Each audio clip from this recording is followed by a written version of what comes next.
Don't bite me. Welcome to the Penguin Review Show here on Rookery Radio, Real College Radio. Today's discussion is about horror.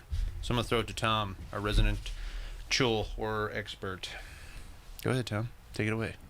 All right, well, I'm here with David, myself, Alex, Rebecca, who is a guest host today and was recently accepted into Alabama. Yes, University of Alabama, not the state of Alabama. Well, yeah, Alabama is very selective. Yeah, you know. Jordan and Mike. Should we all say hi? Yeah, you can all say Okay. hi. Usually we're given a second to reply to that. Yeah, that was real fast. I'm a fast talker. Yes. Sorry, y'all. Right. Anyhow, we're talking about horror. Accepting questions from people here about horror. The genre in general can be broken up into a lot of different subgenres. My favorite, I don't really have one. It's just classified. What I don't like is, Jordan and I were talking about this the other day, when blood is just thrown out randomly and we're supposed to be scared. I don't find that scary. In my opinion, there has to be something frightened of. Something for you to be frightened of. Okay. Spiders. Spiders, yeah, spiders. Arachnophobia, that's horror. Things that are creepy. Yeah. So I have a question for Sure. Tom, since I've never ever read a horror book in my life, and I don't watch horror movies because I get scared easily and I don't like scary things. Amen, but brother.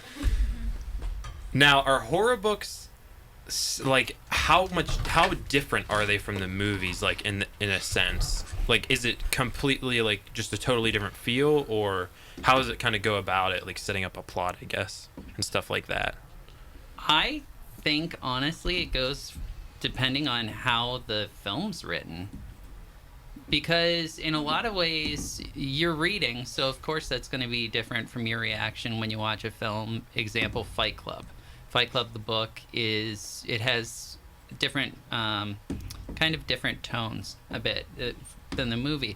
In horror, on a screen, they're going to try to make you jump in a lot of horrors. A lot of horror films.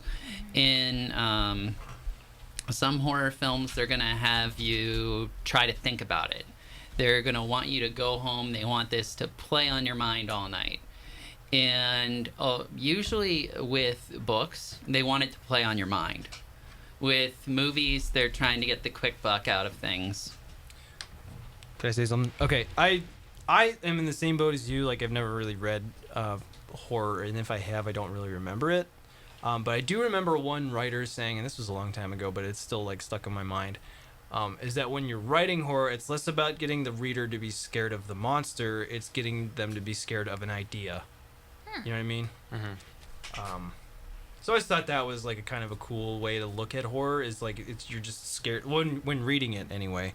Is you're supposed to be scared of like ideas and things like that. Stuff that'll make you, like he said, like make you think. Oh, okay. The one horror movie that I think accomplished both is the original Nightmare on Elm Street. The original Nightmare on Elm Street has one of the coolest ideas ever for a monster, because Freddy Krueger can kill you when you're awake or when you're asleep. So what's the first thing that you think of? Well, back in the 80s, horror movies used to be scary. People weren't as desensitized to horror like people are now in 2014, 30 years after, holy cow, 30 years after Nightmare on Elm Street was released. Well, Just made everyone in here feel old. yeah. So Freddy could attack you in your dreams. When you go home, you're supposed to dream about the horror movie that you just saw. You're going to be dreaming about Freddy, the person that can kill you in your sleep. It was a really clever conceit. Like he can kill you in your dream? He can kill you in your dream. Mm-hmm. Or in real life. Or Yeah, at the same that's time. creepy. I remember watching the reboot. I've Of that never film. seen. Aren't It there was multiple bad. reboots? Isn't that one of the ones they bring back every year along Well, they with had like Friday the 13th? Rorschach, the guy who played Rorschach in Watchmen, play Freddy Krueger. It was forgettable. Okay, so I kind of have a question about what classifies the genre of horror because I put out on Facebook, I'm like, hey guys, give me recommendations. I haven't read. I'm going to prepare myself. Yeah, I didn't get the time to do that. But some people were talking about how they classify some, or have seen some stories like The Lottery, Where Have You Going, Where Have You Been, like as kind of horror. But I've read those, but that's not what I had thought horror was. And so I don't know if I'm like, my idea of what horror is tainted by like the slasher flicks, and so that's what I think horror is because I haven't read anything else. I thought they were creepy, but I didn't necessarily know if I would have classified them as horror. Yeah. I don't know if I consider The Lottery horror either. Creepy indeed, Yeah. certainly, because that is like, that might fall into like what the quote was earlier, how like you're supposed to be afraid of an idea, and like think like there was a whole village of people where you got stoned because you picked the wrong number. You won the lottery. You won the lottery. Like, that's, like, just messed up. But, yeah, I think it just goes back to sort of being scared of ideas. And, you know, a lot of it's the publishers who sort of, like... That's true. A lot of that is denote, like, on how it's this is horror. classified. That's what this is. You know what I mean? So then are also, since... the idea for like with the books or whatever you said, that quote that the horror books are supposed to make you ideas make you like think about it, would like psychological thrillers also be considered a horror? Yes. Okay. Sure. I don't see why not. Yeah. I think the my like Good insight. misconception on horror is the fact that like the real popular movies are a bunch of about like running away from this guy who's chasing you with a chainsaw Right. and everything. And so I feel like that's probably, it's permeated our pop culture so much, that's what people expect all horror to be. So then when I read actual like, or am recommended actual a horror book like literature or whatever, it doesn't seem like that to me. All of a sudden, that's all that you can think of, especially if you're not a big fan of a person getting chased in a room by a guy with a chainsaw. It's the same old crap again and again. Why does anybody want to read that? So often, though, authors are writing new things and they're seen as schlock before people can even read them because of that. Because the market's been so saturated by things like the remake of the Texas Chainsaw Massacre. Or, well, the other remake of the Texas Chainsaw Massacre. And it's just gotten to the point where those aren't scary, and it's harder and harder to scare people. A person that I think does a very good job of it sometimes is the most prolific author of horror right now, Stephen King. Right. I haven't read any of his stuff, so... His short stories, I think, are far better than the majority of his longer novels, but his short stories are just astounding. Another good short story writer, sometimes he writes horror short stories, Neil Gaiman. Neil Gaiman is an amazing short story writer and novelist, period, but his horror is fantastic. And Stephen King's son, Joe Hill. Joe Hill, I think, is better than his father, but his novels... Oh my God. His novels... You heard it here. And his novels and graphic novels are also better than his father's. The thing I will say about Neil Gaiman's writing is he's very good at setting up an atmosphere. Like, whenever Yes. I read his stuff, it's always this creepy feeling because just the atmospheric writing sort of just takes you there. And it's like, I read the Graveyard book for a YA class, and like most of the setting in that, there's a party going on outside and you're not invited. See you later. Yeah, I know, right? Bye.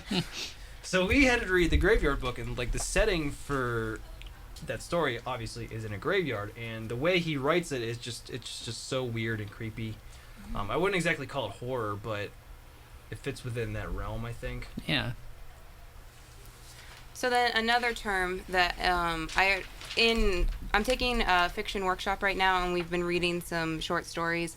A lot of them have been kind of like that, like what I would consider like the line between horror and not, kind of creepy like stories. Like we read Where Are You Going, Where Have You Been?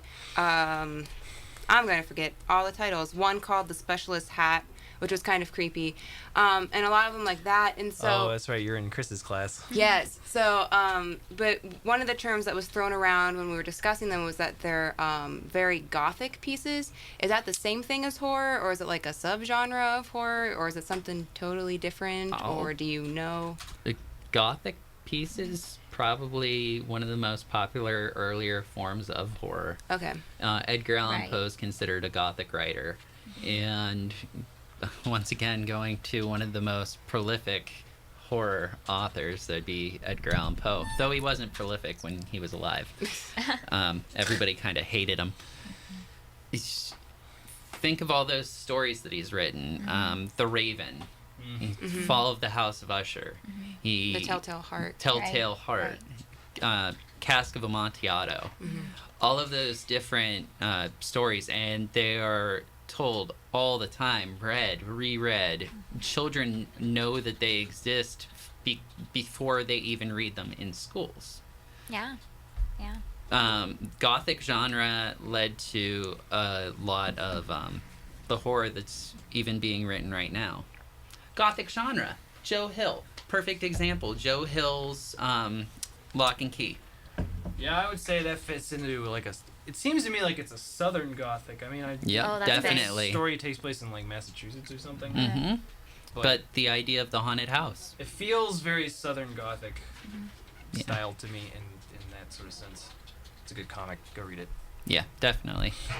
So if I read horror books, will I have nightmares constantly? Because It depends on your psych. I don't know. It depends. Yeah. I let's think put it this way, I depends- could get scared easily. and If it's a then- good horror book. yeah, man. if it's a good horror book, then yes. Oh no. So, Yes. Tom, what's the last horror book you read that really creeped you out? The last horror book that I read that really creeped me out, Yeah. Anybody can answer that. I'm just asking Tom first. that actually creeped me out. It was frightening. I know Think mine about is it. Goosebumps. Oh, yeah. I know the last. Absolutely. Same. Those books are just ridiculous. Terrifying. Some of his endings were disturbing, Yeah. really disturbing, and really well done for kids. But the last horror book that I read 2 years ago. It was Pet Cemetery. Oh, huh. And that book just that messes with people on so many levels. I know somebody that had a child that had died 3 years before they read that book, and that was really rough for them on multiple levels and terrifying. Yeah. And for me, knowing that child had died 3 years ago was also rough. Horror plays a lot on emotion. And if you have emotions that you can connect to some element of really well written horror, if it's character driven, or if you remember a setting that you've been to, something that you've actually seen, say some gigantic house, then that horror might stick with you a lot more easily than other types of horror. I read Salem's Lot. It was about vampires. It's really well written. It's one of Stephen King's earlier novels. It's really well written, and there were bits of that were scary, but overall I wouldn't say it was that frightening. And Mr. Mercedes, which is another one, I got on a Stephen King kick for a few weeks, and I read Mr. Mercedes, which was one of his most recent. And Mr. Mercedes is about a serial killer. And I find the idea of serial killing very, very terrifying, because that's something rooted in the real world. And there was nothing supernatural about it. There was nothing supernatural about the way that this killer was working. All of the DNA stuff in the story was like DNA sequencing in the way that crews would work in real life. So he really brought this terrifying character to life. And reading from the perspective of the serial killer at times in the story was really, really messed up. And I had to actually stop at points. I'd say, I mean, I wouldn't even call it horror, but it has elements of horror. Like the last one that I read was probably during the summer. It's a book called The Shining Girls by Lauren Bukes. It's more of along the lines of like a psychological crime thriller, but it is a sort of serial killer type thing. But it's got a little bit of like metaphysical fantasy stuff in it. So like the serial killer comes from the 20s, and he finds this like empty mansion, and when he goes into the mansion, it's basically like a time machine. So he goes through different points in time, murders people, and it's very weird. I want to read it. It's really good. And the other, like, the main character that it focuses on is a girl from the 90s who was on his hit list, but she was the only one who lived, and she's trying to figure out, like, what's going on with this. But it has those elements of psychological horror during his chapters, especially. So, yeah. Yeah, it's brutal when you're reading from a killer's perspective. So what's like a good starting point for horror? Oh, Stephen King, I would say. Book wise, aside from author. Now, Oh. I would go with Stephen King short story book. Honestly, for a jumping point, Something that won't give me nightmares. and the reason that I would go with one of his short story collections is because it's an easier jumping point. His short stories, they're anywhere from 20 to 100 pages. You can read a short horror story, see if it's for you. You don't have to read through the entire novel before deciding, is this for me? Do I really like this? You can just dive right into maybe Everything's Eventual, which came out, and I want to say maybe 1999. I don't know the year for sure, but it was 1999 or 2002, right around there, somewhere in those 3 years. And I suggest jumping in on that one. He has some really good short stories in that. I will say this. Oh, sorry, Dave. Oh, no, go ahead. Because you've been quiet the whole thing. No, go ahead, Didn't want go to steal ahead. your thunder. Okay. I will say this. If you want a young adult book that's going to screw with your mind, yes, you do. No, you do. You want You this. do. You want this. I had to read this for a YA class. It's a book called Nothing. Yes. Have you read it? Yes. By Jan Teller. It is so weird and creepy, but it starts off innocent. It's just like this kid, he finds out, or he believes that there's no point in living. There's just like nothing's going to happen, and so he climbs a tree and he stays up there. And so his fellow students are like, "Why are you up there?" You know, and he just keeps telling them like, "There's no meaning to life. You know, all of the things that you love are meaningless and all." So they start making a pile of everything that means something to them, and it just gets really weird. Like, it starts off simple. They're like, "Oh, these shoes mean a lot to me, so I throw these shoes on the pile." But eventually this stuff just gets really strange. Ugh, I felt really bad after reading that book. Like, So you should read it. so you should read it. You should totally Feel bad. read it. Good. To feel bad. All right. I was gonna say, I remember reading before a lot of horror, and indeed Stephen King stories are rooted in the old morality plays and things where there is some kind of maybe like a liturgical tale there to be told. I mean, there's a lot of references. At least some of the stuff. I haven't read a lot of Stephen King. Very little. Seen some of the movie adaptations, but a lot of references to God and things like that. And even you look at like classical horror films, you know, certain people get it first. You know, if two teenagers are doing it, they're likely going to get killed first. Things like that. So these kind of morality play. I don't know if you've noticed that pattern in some of the books or things like that. But. Well, yeah, definitely. Especially if you think about something like Faustus. Yep. And Faustus was written in 1620, I want to say, somewhere around there. I'm probably way off on that, but it was written somewhere around there. It was a German morality play, and it was amazing. And there is a lot of contemporary horror that is about selling your soul to Mephistopheles, Right. and what happens after you do something like that. Wasn't that the play? It was a play, wasn't it? Yeah, Christopher Marlowe. Wasn't that the play where they actually introduced the idea of the angel and the devil? Yes, on Yep. the it is. shoulders? That was like That is the where that first came from. incarnation of that showing out. I Mhm. remember I had to study that for a class that Yep. I ended up withdrawing from. It's a really good play. I absolutely love that play. Yeah, it's really good. What year was it, David? 1620 Yes. Impressive. by Christopher Marlowe. That was such a good play. I I was wrote gonna- like a whole paper on that play. Sorry, go ahead. I was gonna say, like, are all the like exorcism movies, would they be considered horror? Because that obviously Yeah. has religious ties most of the time Yeah. in some way. Okay, that's kind of And what I think thought. anything paranormal is up for grabs in terms of horror. Not Mhm. people use it for horror, but Definitely. paranormal's rooted, or horror's rooted in the strange and the paranormal. Right. So Oh yeah. Other questions? Anybody? Sorry, I think we're all searching books Yeah, at this right. point. yeah. I find it interesting because I was trying to find like a list of like tropes or characteristics that are in horror, like fiction and stuff like that, and they give like lists of stories that I guess I just have the wrong conception of what horror is, because a lot of these stories I wouldn't say that they're scary, creepy, or like odd, definitely, like Frankenstein Right. and Dr. Jekyll and Mr. Hyde, and I haven't really read those, but I know enough about them.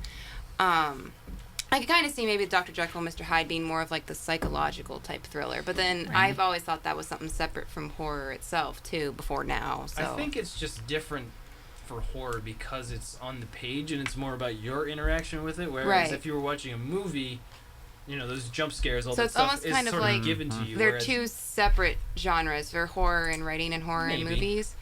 I mean, that's think how I so. kind of see it, Right. because that's how it seems to be. The stories that are being listed as horror aren't what I would consider like horror movies to be. Yeah. An example I'll give: The Mummy. Stories about mummies all the time. People running away from mummies. Wait, the That's Brendan a scary Fraser story. film? Yes. I'm getting into that. That's a scary story. A Brendan Fraser film is an adventure movie for families. Yeah. Hold the phone. I just watched that. I think this past weekend.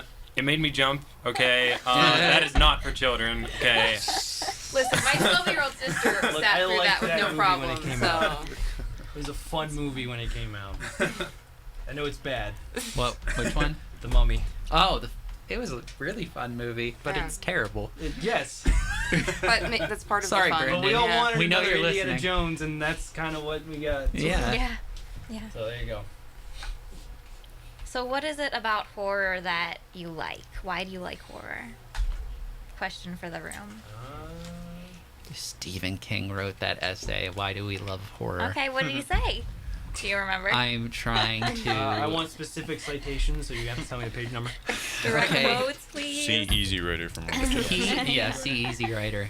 He said something along the lines of, we like thinking about what we watch and what we read after we watch and read it, and some of the things that make us think the most are those that play with our emotions. Horror is something that plays with our emotions, whether it's watching horror with the psychological jump scares, which is really just a loud noise. The noise is what makes you jump, not what it's showing on screen. Or whether it's something that we read. Something that we read can stay with us for weeks. Even if it's something that's just in the newspaper, we keep on reading those types of stories in the newspaper. We keep on reading those types of books because we like those types of books. We want the scare. Even somebody that says that they don't want it, there's this little rush, there's this little thrill that you get, and then you're like, oh, I don't like that so much. But it's there. Right. Yeah. That's me. That's me. I'm like, I don't like scary things, but at the same time, sometimes I like reading. Like, I especially like the psychological stuff because it's really interesting. So. In terms of horror films, because I haven't read much horror, usually I stay away from them because it's turned comical for me. It's hard to Yeah. watch it without laughing Yeah. most of the time. And so, Predictable. especially with all the guys that, they walk 2 miles an hour and somehow catch you at your car while you're fumbling with your keys after you've You're like always sprinted fumbling with your away. keys. Your fingers turn to butter when you're grabbing for your Yeah. keys. But yeah, I'd say the stories that always scared me the most that were the ones that were so closely grounded in reality, where there's that crazy guy in the closet or someone chasing you through the house. What were those old? You could get them at the Scholastic Book Fair. Scary Goosebumps? stories, to tell in Tell the in the dark. Dark. Yeah. They had the cool illustrations. Yeah, those High were beam, low amazing. beam. Those were horrible. Those were scary horrible. to me. Those were like nightmare inducing. Yeah, the claw, the one with the claw. hanging Those off were the- bad. I think that they're great for little kids Well, yeah, to they're be great, able to but read just those. like looking at the cover, it's just But like ugh. now Scholastic has actually gotten rid of the old school scary Why? stories No. to tell in the dark, and they've replaced every picture in them with, I guess, happier pictures. Less Yeah, I feel scary like it's like things. they got like someone who's a fan of H.R. Geiger, to do the Yeah. artwork for that. 'Cause It's just like very weird. It is creepy. Kids aren't allowed to be scared anymore. Very nice. Those are always great though. They were just little short stories. They were real creepy and had And the illustrations and. Goosebumps for that same exact R.L. Stein, Mhm. Goosebumps, Fear Street. I know that he has some ghost writers helping him, but Well, the dude came out with what? How many books? before ghost writers, I think 33. Well, like after. Wow. After that, God knows how But like many. a bunch, you know what I mean? Yeah. Like, he had so much, so I And mean, I can see. people keep on reading them. They're still coming out. It's impressive. Yeah. I missed the show. Yeah. Really corny show. There's a movie coming out where Jack Black plays R.L. Stein. Heard that. There are some. I don't have the channel. I don't have cable, but when I go over to my friend's house, Chiller, they have some really Yes. good reruns of the shows. Some of their shows, but they feel like short story format, where you have these kind of short, little episodic tales of something weird and strange happening. I remember this one. It's kind of bad in terms of production value, but the one was there was this monster living under the staircase at this university, and this guy he was Are you drinking. afraid of the dark? No. No, No. kind of. That's what I was thinking. In that style, like in terms of it. the way the format is set up, but they're a little more mature because people are getting Is- ripped up. right. The story is I'm trying to remember the name of the show. the name of the show, Tales from the Dark Side. It might be that. Yes. Tales from the Dark Side was on Let me TV in the 1980s. It was named after the movies that came out, which were named, well, promptly from something that Stephen King came up with, actually. They have that. That basically, the anthology idea, that's something from Twilight Zone. Yeah, I was gonna say. Twilight Zone, real right. big in the 60s. Yeah. And then he had another one. Was it The Midnight Hour?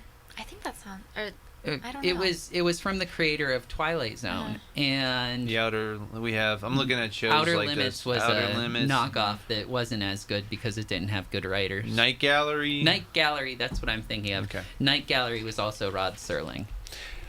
The one I was thinking of off top that was Monsters, if I'm not mistaken, it had this weird intro. This guy had like a big old, I don't know, like this family of like actual monsters are sitting down, but it was like that. This kind of just stories of these weird situations going on. I've always enjoyed shows And like Tales that. from the Crypt. Yeah, Tales from the Crypt. Mm-hmm. I have a weird story related to that, but it's not really in vein of this episode. So I want to hear it when we're off. I don't know. Actually, I will tell you. We off probably air. have a couple minutes before break, but I always thought that horror was always an interesting genre because one of its main focuses is to mess around with emotion. Like you really don't see that too much. Like the basic idea of like science fiction is to give you ideas to, Hmm. you know, and same thing with fantasy. But like horror is really just like we want to screw with your innate emotion of fear. So I always thought that was kind of cool. Definitely. Yeah. Well, with that in mind, we're going to take a quick break. When we come back, we'll continue the discussion. So stay tuned here to the Penguin Review Show, only on Rookery Radio, Real College Radio. Some Jimmy Eat World for you. See you in a few.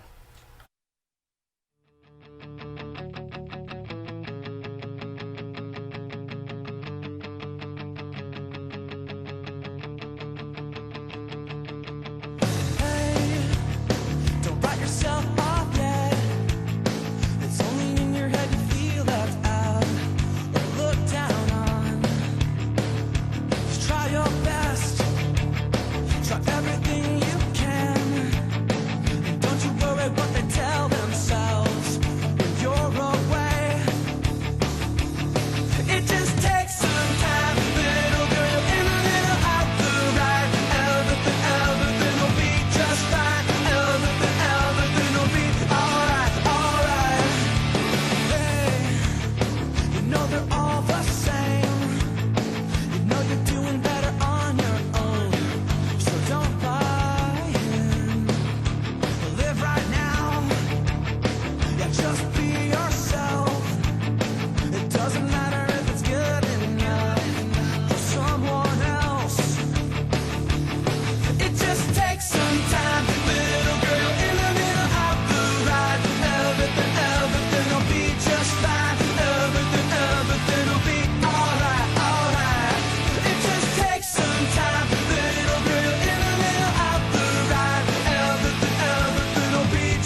yourself off, yeah.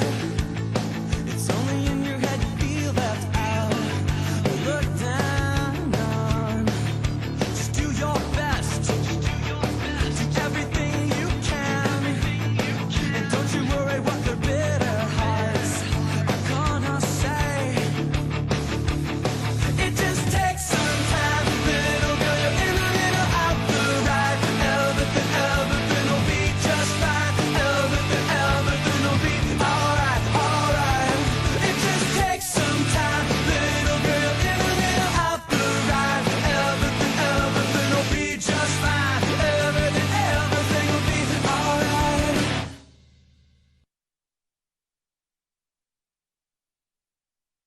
Yeah, I will take your side.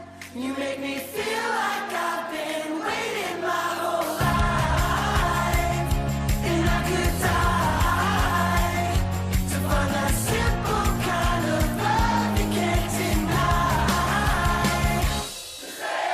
I wanna believe in your love again, despite what anybody says. 'Cause it ain't enough to mean it when you feel it once and you know it. So to say it. And you're just sitting in the back of the car, just sucking on your cigarette. But your eyes have sold you out again, they always do. So say it, just say it. Release, kiss me just to shut me up. I will take your side. You make me feel like I've been waiting my whole life, and I could die to find that simple kind of love you can't deny. Been talking about it till I kill my voice, but it didn't change a single thing. It's that simple truth that always means the most to you, and you know it. So to say it. And we were spilling wine on your best friend's bed, and you said this was ridiculous. And you kissed me just because you knew it shut me up. Alright, well then say it. Just say it. I will take your side. You make me feel like I've been waiting my whole life, and I could die to find that simple kind of love you can't deny. Say it like you mean it. Say it like you mean it. Baby, won't you stay a while? Say it like you mean it. Say it like I'm begging you, baby, won't you stay a while? Yeah, I will take your side. You make me feel like I've been waiting, feel like I've been. Yeah, I will take your side. You make me feel like I've been waiting my whole life. I will take your side.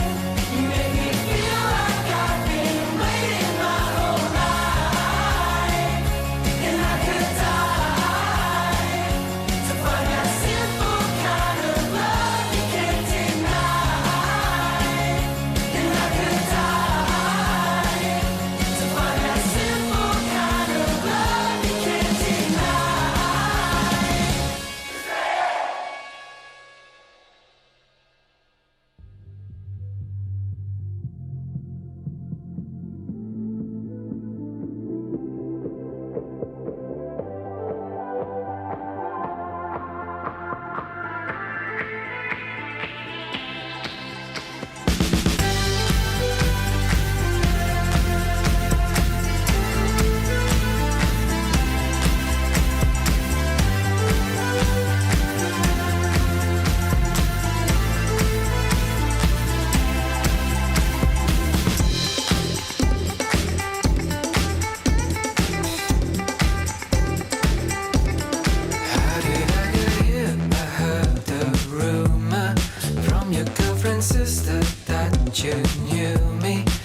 never as it seems. 'Cause I get 1,000 hugs from 10,000 lightning bugs as they tried to teach me how to dance. A foxtrot above my head, a sock hop beneath my bed, a disco ball is just hanging by a thread. I'd like to make myself believe that planet Earth turns slowly.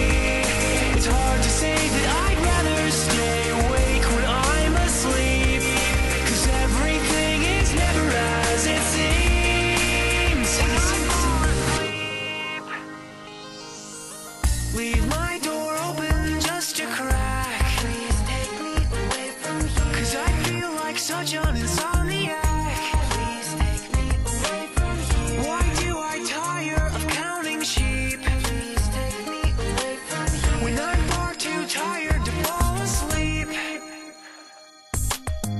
To 10 million fireflies, I'm weird 'cause I hate goodbyes. I got misty eyes as they said farewell, but I'll know where several are if my dreams get real bizarre, 'cause I saved a few and I keep them in a jar. I'd like to make myself believe that planet Earth turns slowly. It's hard to say that I'd rather stay awake when I'm asleep, 'cause everything is never as it seems. I'd like to make myself believe that planet Earth turns slowly. It's hard to say that I'd rather stay awake when I'm asleep, 'cause everything is never as it seems. I'd like to make myself believe that planet Earth turns slowly. It's hard to say that I'd rather stay awake when I'm asleep, because my dreams are bursting at the seams.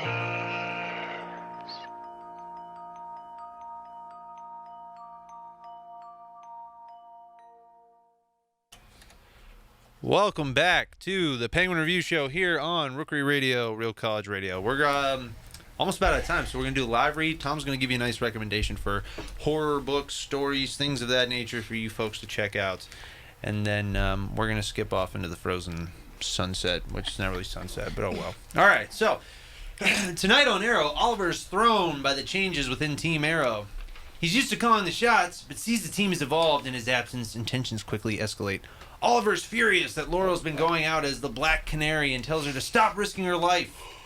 She goes against Oliver's wishes and tracks down Vertigo, who hits her with a full dose of the drug. Find out what happens next on the CW tonight at 8. All right, Tom, so what do you have for our listeners before we get going? Watch Arrow. Yes, that's such a good show. Watch Arrow, please. I have a list of books I've compiled, stuff we've talked about today. Stephen King, read Pet Sematary, read Mr. Mercedes, and read It.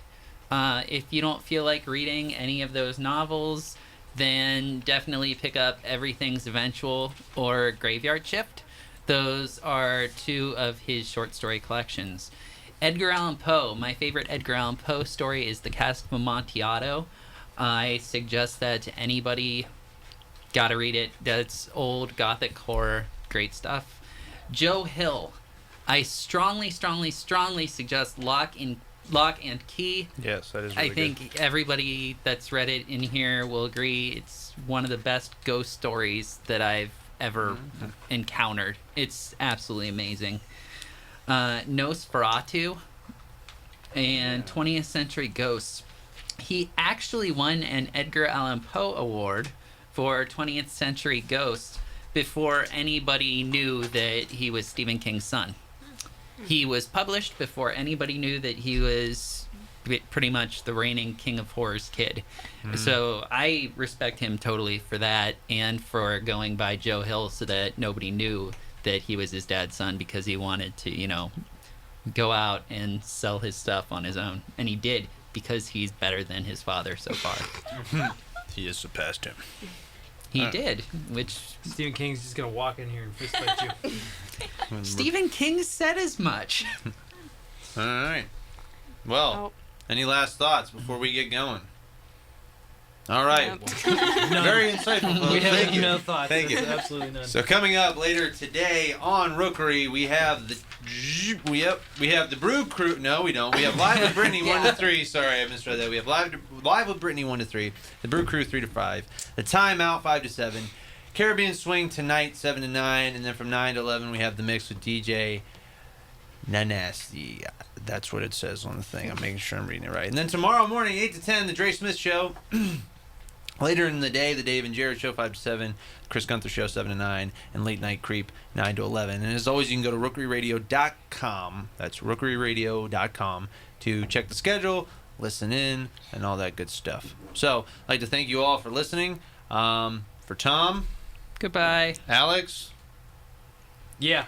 you want to say bye to people? Yeah, bye. Rebecca, Farewell. Jordan, Good afternoon. and Mike. Bye. I'm David. Thank you all for listening. We'll see you next week, same time, noon to 1. Peace out.